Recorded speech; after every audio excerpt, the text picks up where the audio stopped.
হিন্দু ধর্মে কৃষ্ণ জন্মাষ্টমীর বিশেষ মাহাত্ম্য রয়েছে। ভাদ্রপদ মাসের কৃষ্ণপক্ষের অষ্টমী তিথিতে কৃষ্ণ জন্মাষ্টমী পালিত হয়।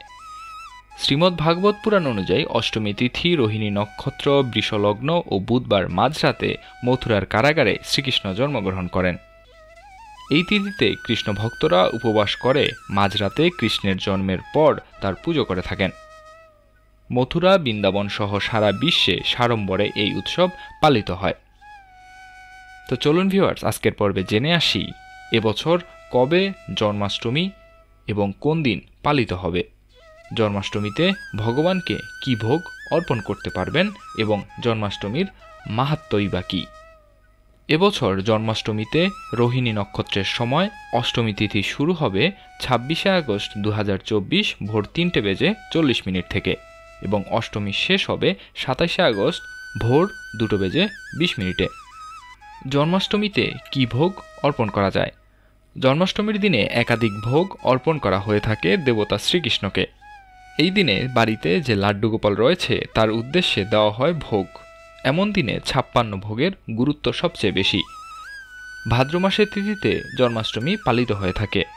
ভাদ্র মাসে তাল দিয়ে তৈরি তালের বড়া, তালের ক্ষীর এমন শুভ দিনে দেবতাকে দেওয়া হয়। এছাড়াও নাড়ু থেকে শুরু করে লুচি, পায়েস, খিচুড়ি সহ নানান পদ অর্পণ করা হয় গোপালদেবকে। জন্মাষ্টমীর মাহাত্ম্য। এবছর 26শে আগস্ট কৃষ্ণ জন্মাষ্টমীতে জয়ন্তী যোগ তৈরি হচ্ছে। শাস্ত্র অনুযায়ী জয়ন্তী যোগে জন্মাষ্টমীর ব্রত করলে অক্ষয় পুণ্য ফল লাভ করা যায়। কৃষ্ণের কৃপায় সুখ সমৃদ্ধি লাভ সম্ভব হয়। কথিত আছে যে ব্যক্তি এই যোগে জন্মাষ্টমী ব্রত পালন করেন তারা অবশ্যই বৈকুণ্ঠ লাভ করেন। এবছর গৃহস্থ ও বৈষ্ণবরা একই দিনে কৃষ্ণ জন্মাষ্টমী পালন করবেন।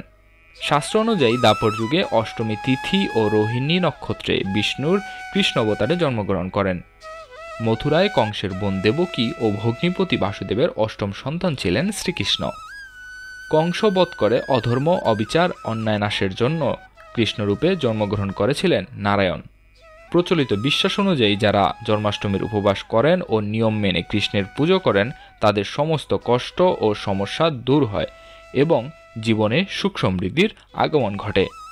পাশাপাশি সেই ব্যক্তি জন্ম মৃত্যুর বন্ধন থেকেও মুক্ত হয়ে মোক্ষ লাভ করেন। জয় শ্রীকৃষ্ণ।